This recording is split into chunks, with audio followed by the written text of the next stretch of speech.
we get experimental science. We're curious, non-judgmental.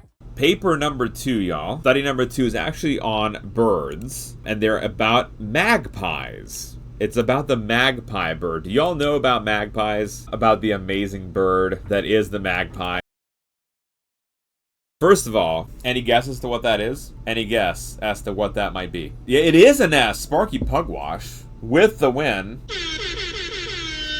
It is, in fact, a nest. It is a wilding nest that you see there, because I say wilding because it looks crazy. So this is a magpie nest. This was taken in Belgium. It is made of metal, clay, twig, and plastic. So this structure, these are actually the sharp anti-bird spikes. So I don't know if you've seen these, but they're usually on top of roofs, and they're those metal spikes that come out of the roof to keep away particular birds so they don't rip off your roof, like against vultures, like in neighborhoods, or woodpeckers, anything along those lines. You put up these little spikes to keep birds away from your roof. And so these, again, normally are in cities, normally in houses, but now they're being utilized in birds' nests.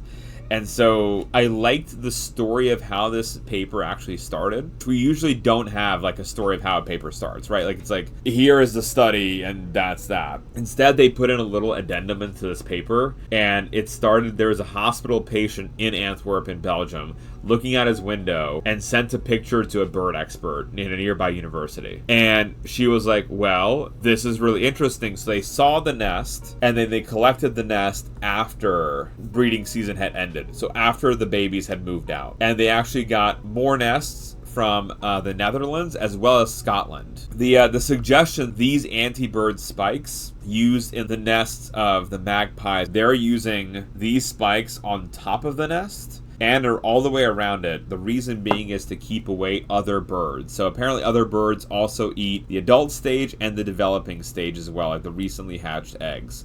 So these magpies in this area of the world are quite small, kind of like a scarecrow. So Sparky, there are also studies where you can get a falcon shape and have them fly over like your backyard just on a string, and you pull them overhead, and the shadow is enough to scare away potential prey. So the animals are recognizing the shape versus the actual image itself. So their search image that they're identifying is just the overall shape and not like the coloration of the animal or anything along those lines. Interestingly enough, they looked at other magpie nests that did not have these metal components, and they used a lot of thorny, spiky tree pieces. So what's, again, interesting about this is the way that the magpie nesting, normal nesting was identified was first they found this really weird looking nest with all these metal spikes in it. They then compared it to regular nests and found that the regular nest, in fact, also had thorns adoring the top of the nest. So it's the same reason for utilizing them. The spikes, both metal or the natural thorn, is just a different item that's actually being utilized. And so it's demonstrating how creative and inventive these birds are. So it was neat that the authors actually went on record to say that the starting point of this was citizen science, and how exciting that is, that it was just a patient in that hospital who identified this particular site and was like, hey, this is weird, y'all should go take a look at it. And ever since they published this paper, there's now, the researchers are getting tons of reports about there being like more spiky nests, which I think is really cool. So here is, again, the paper. This was the author in question that was getting interviewed, and like pulling back the curtain of how the paper actually ended up happening. Used it as a means of just bird intelligence. Again, I thought it was a really cool study, and what really got me excited on this was the citizen science component. So we'll take a look at the figures, and we'll talk a little bit more about magpies as well, but here again is another look at all the various pieces that they're building into the nest. I think is really, really cool to see these pictures, because it definitely looks like it's a scene from Mad Max. It very much looks like a Mad Max nest. So it's a very different paper from what we've usually done. There's no genetics here. So this is an example of a magpie, and I just wanted to highlight a little bit their intelligence. Celeste was saying, I love that the birds are all just like, oh, this would be perfect for my nest. Thanks for the additional security features.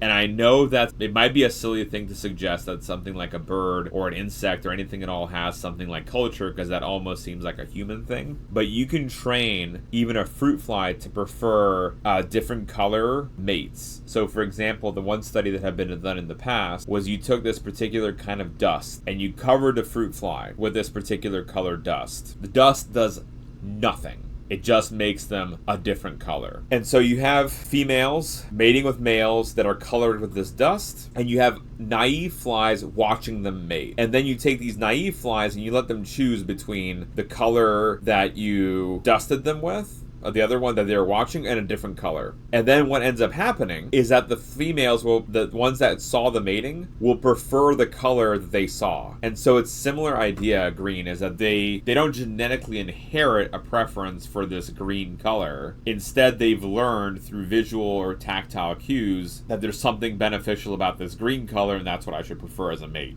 And then that's passed on as not an inherited behavior in terms of genetics, but rather as an inherited form of preference, of social preference. And so that may very well be something that is going on here. I'm not sure if that is, like, they've looked at that, green, but it would definitely be a cool thing to follow up on. Like that his answer of what exactly is intelligence, that we don't exactly know what intelligence means, and it's difficult to assign that to a particular species, because intelligence for one animal is going to be different than intelligence for a different animal.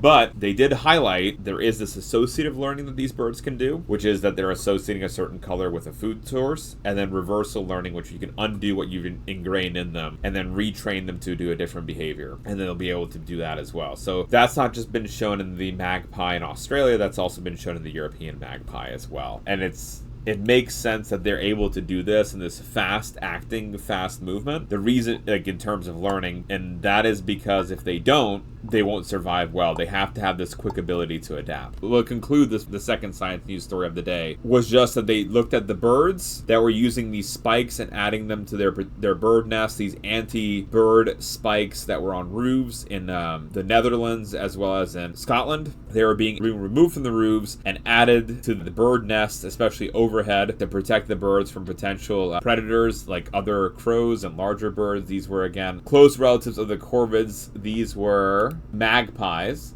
So again, I just wanted to show y'all. Here are the nests. Again, the absurd amount of metal that are now part of the nests. And I just like this figure as well. This is the overhead shot of the hospital. And they took off, they can see this is the glue residue. That's where the spikes used to be. And these birds ripped them off the spikes and incorporated them into their bird nests. And it's a means to protect themselves from potential predators. The thing with the magpies in the new study, we don't know of how exactly they're able to do that. What is the neuronal structure that's responsible for it? And what are the underlying genetics? But maybe one day we will know how that works. With the advent of, again, genetic engineering, CRISPR, we might be able to do some sequencing and a little bit more analysis that we're able to do so far. At least that would be the hope. That would be the hope of one day. All right, y'all. So that is science news story number 2.